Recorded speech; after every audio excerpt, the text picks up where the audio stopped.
Okay, so question A is asking to find g of 3 and g of negative 2, and we are given that g of 0 equals 5 already.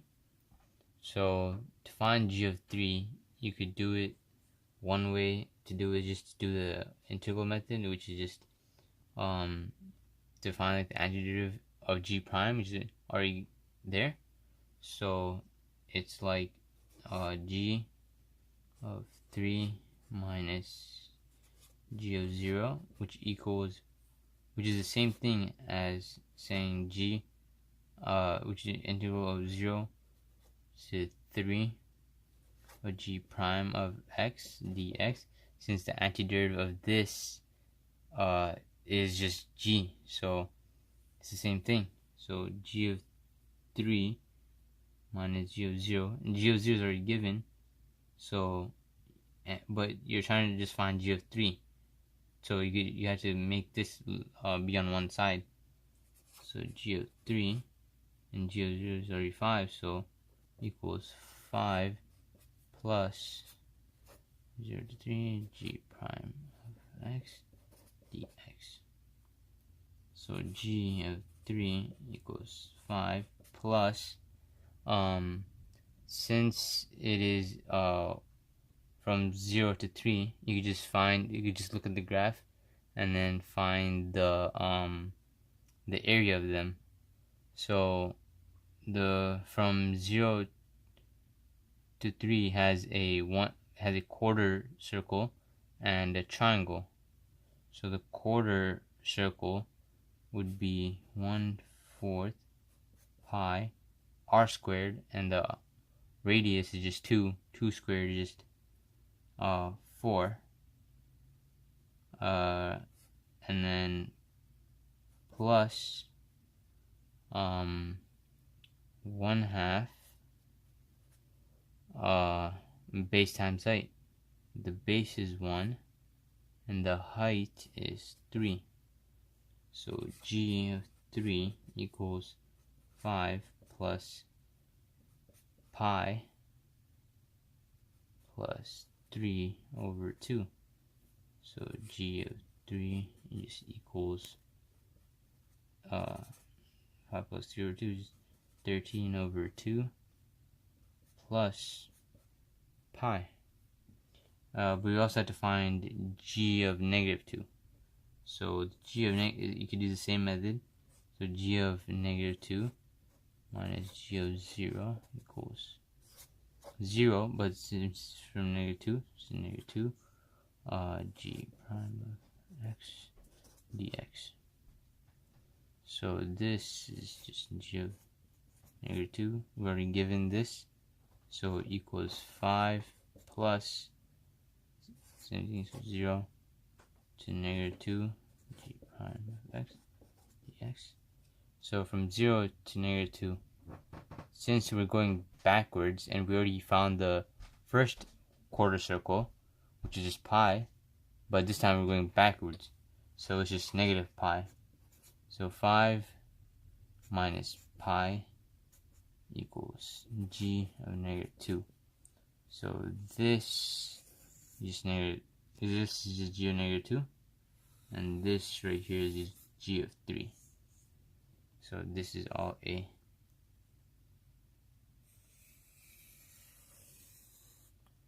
Okay, so B.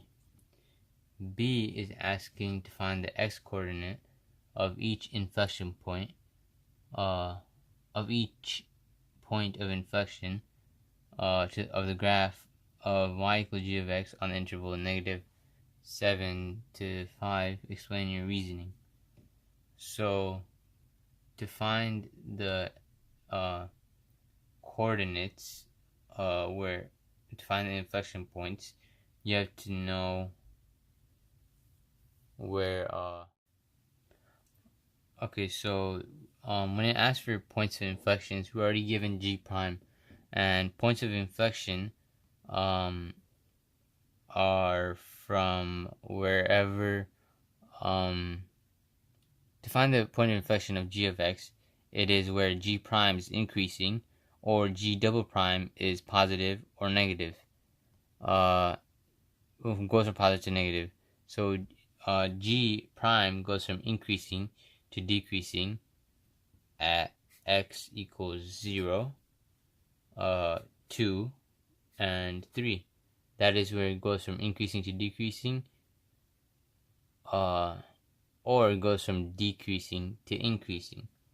So that's the explanation for the point of inflections, is that g prime goes from increasing to decreasing, or decreasing to increasing.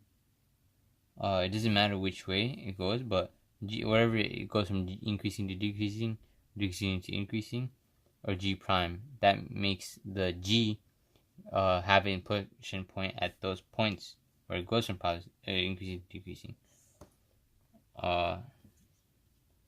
For that's all B.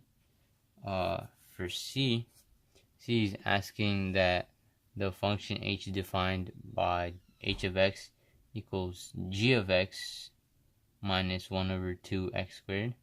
Find the x coordinate of each critical point of h from the -7 to 5, and classify critical points as the location of a relative max, min, or neither, min or max, and explain your reasoning.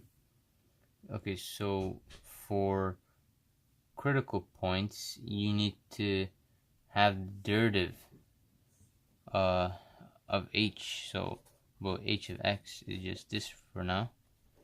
G of x minus 1 over 2 x squared. So to get the critical points, you have to find the derivative. So h prime of x equals, this is just g prime of x minus derivative. This is 2 times 1 over 2 minus 1 over here, so this is just x. So h prime of x has to equal 0. That means that g prime of x minus x has to equal 0. So that means g prime of x equals x. So wherever this is, and to find that, you could just look at the graph where the points are the same. So it is the same at x equals 3, as 3, the points is 3 and 3, and it's at x equals, so these two are the critical points, x equals 3 and x equals square root of 2, as shown by the graph. X equals pi over 2, square root of 2, is this right here should be a relative max. The reason is because h prime switches from positive to negative on this point, and at x equals 3, there's no relative max or min, because h prime doesn't switch signs when you plug in 3 for h prime, but it does when you do for square root of 2, and when you do it, it's max, because it goes from positive to negative, and that's it. So this is neither, and this is relative max, and you can see it because if you plug in 3 for this, so h3 equals g prime minus 3. G prime of 3 is just 3, and it's just 3 minus 3, which is 0. But when you plug this in, it would be a relative max, because it goes from positive to negative.